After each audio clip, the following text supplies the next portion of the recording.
My name is David, and I need to tell you something I should have realized 40 years ago.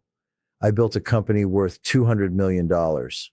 I had the corner office, the private jet, the house on the beach. People called me a success story. Business magazines wrote about me.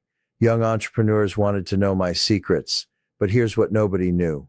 While I was building that empire, I was destroying the only things that actually mattered. And by the time I figured it out, it was too late to fix most of it. I'm 76 years old now. My company's gone, sold it years ago. The money's still here, but honestly, I'd trade every penny of it to go back and do things differently. And no matter your age, if you're grinding away telling yourself just a few more years, I need you to hear this story, because I was you. And I was wrong about everything. Let me take you back to 1978. I was 30 years old, newly married to Sarah, and I'd just started my own business. Everyone thought I was crazy, but I was determined to prove them wrong. The first 5 years were brutal, 80, 90-hour weeks. I missed dinners, birthdays, anniversaries, but Sarah understood, or at least that's what I told myself. She'd say, "It's okay, we're building our future." And I believed her. I genuinely believed that once we made it, everything would be better. We'd have time then. That's the lie I told myself for 20 years. In 1983, our daughter Emma was born. I was in a board meeting when Sarah went into labor. I got there eventually, but I missed the birth. I told myself I'd be there for all the important moments, except I wasn't. I missed her first steps, her first day of school, her soccer games, her graduation. I have this memory that haunts me. Emma was about 7. She came into my office with the drawing she'd made of our family. She was so excited, but I was on a conference call. I held up one finger. "Just a minute." She stood there for maybe 30 seconds, then walked away. Years later, I found that drawing. She'd written at the bottom, "I love you, Daddy, even though you're always busy." She was 7 years old. By the time I found it, it was too late to fix it. By 1995, we'd made it. The company was worth $50 million. We moved into a mansion. We took a vacation to Hawaii, our first real vacation in 12 years. I thought, see, it was all worth it. But something had shifted. Sarah had built a life without me. She had her friends, her charity work. Emma was 13 and barely spoke to me. I'd become a stranger in my own home. I told myself it was just a phase. Once Emma went to college, we'd reconnect. That magic then I kept waiting for. In 2001, Emma went to college, Stanford. I was so proud. But when we dropped her off, she hugged Sarah for 5 minutes. She hugged me for 5 seconds. Mechanical, obligatory. That same year, Sarah asked for a divorce. 23 years of marriage, and she was done waiting. She'd been alone in our marriage for 2 decades. I'd been married to my company, not to her. I couldn't even argue.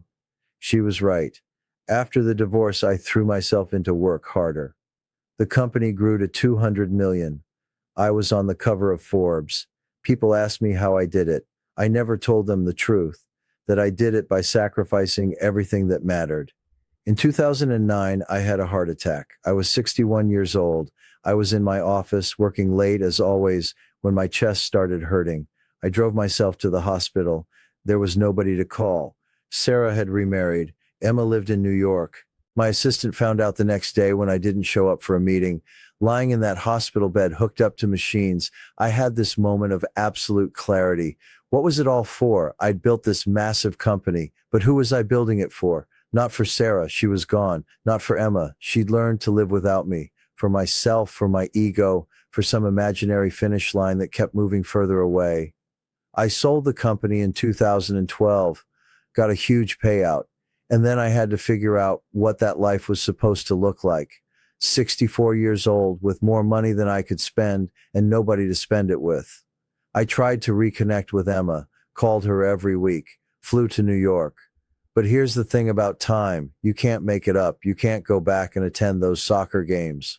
Once that time is gone, it's gone forever. Emma's civil to me now. We have lunch sometimes. We talk on the phone. But we don't have what other fathers and daughters have. We don't have inside jokes or shared memories. We're cordial, pleasant, but we're not close. And that's on me. She got married 3 years ago. She asked me to walk her down the aisle, and I did. But when she gave her speech at the reception, she talked about her mom. about how Sarah had been there for everything, how Sarah had taught her to be strong, how Sarah had shown her what it meant to be a good person. She thanked me for coming. That was it. She thanked me for showing up to her wedding, like I was a guest, not her father. That night, back in my hotel room, I cried for the first time in decades, because I'd missed it all. The moments that actually mattered. I'd been so busy building something I thought was important that I'd missed watching my daughter grow up. I'd missed being part of her life. And now I'm this elderly man she tolerates because I'm her father, not because she actually wants me in her life. Here's what took me 60 years to learn. Success means nothing if you're alone. Money means nothing if you have nobody to share it with. Achievements mean nothing if the people you love don't care. I see young men today making the same mistakes I made. I see them working 70, 80-hour weeks. I see them missing dinners with their kids because they have to finish one more report. I see them prioritizing their careers over their marriages. And they all say the same thing I said. Just a few more years. Once I make partner, once I hit this number, once I achieve this goal, then I'll focus on family. But it never happens because there's always another goal, always another promotion, always another deal. The finish line keeps moving. And meanwhile, your kids grow up, your marriage falls apart, and you wake up one day as an old man with a bank account full of money and a heart full of regrets. If I could go back and talk to my 30-year-old self, here's what I'd say. Your company will survive if you leave at 5 o'clock. That meeting can wait until Monday. That email can be answered tomorrow. But your daughter's childhood won't wait. Her soccer game is today. Her school play is tonight. And once those moments pass, they're gone forever.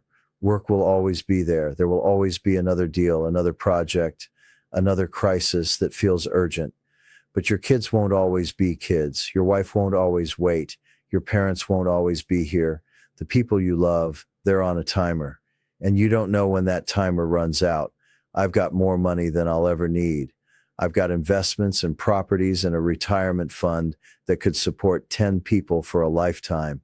But I'd trade it all, every single penny, for one more day with Emma when she was 7, for one more evening with Sarah before I pushed her away, for the chance to show up and be present instead of always being somewhere else. You know what's funny? Nobody at my company remembers me. I sold it and they brought in new management. And within 2 years, it was like I'd never existed. The deals I worked so hard on, nobody cares anymore. The achievements I thought were so important, they're footnotes in old business journals that nobody reads. But Emma remembers. She remembers every time I wasn't there, every missed birthday, every broken promise, every time I chose work over her. Those memories, they're permanent. They shaped who she is. They defined our relationship, and I can't undo any of it. I'm 76 years old now. I live alone in a condo by the beach. I've got more time than I know what to do with. I read, I travel, I volunteer, but mostly I think about what could have been. I think about the life I could have had if I just understood that success isn't measured in dollars or deals or square footage. Success is measured in relationships, in presence, in love. So if you're watching this and you're working late again tonight, I need you to stop. I need you to close your laptop. I need you to go home, be with your family, have dinner with your kids, watch that show with your spouse, be present, be there. Because I promise you 20 years from now, you won't remember what that report said, but you'll remember whether you were there for the moments that mattered. And if you're thinking, but I'm different, my situation is different, I'm building something important. I thought that too. Every man who makes this mistake thinks he's different. But we're not. We're all the same. We all think we have more time than we do. We all think family will wait. We all think we can make it up later. You can't. I learned this lesson 40 years too late. Learn it now. Go home, be present, choose your family, because at the end of your life, nobody's going to care about your career accomplishments. But the people you love, they're going to care whether you were there. And if you're not careful, you'll end up like me. Rich, successful, accomplished, and completely alone.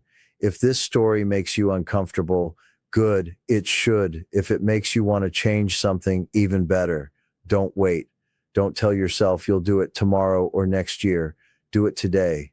Do it now, because time doesn't care about your plans. time just keeps moving, and one day you'll run out of it. Leave a comment and tell me what you're going to do differently. Hit that subscribe button if you want to hear more from someone who learned everything the hard way. Share this with anyone who needs to hear it, and then close your device and go be with the people who matter, because trust me, they matter more than anything else ever will.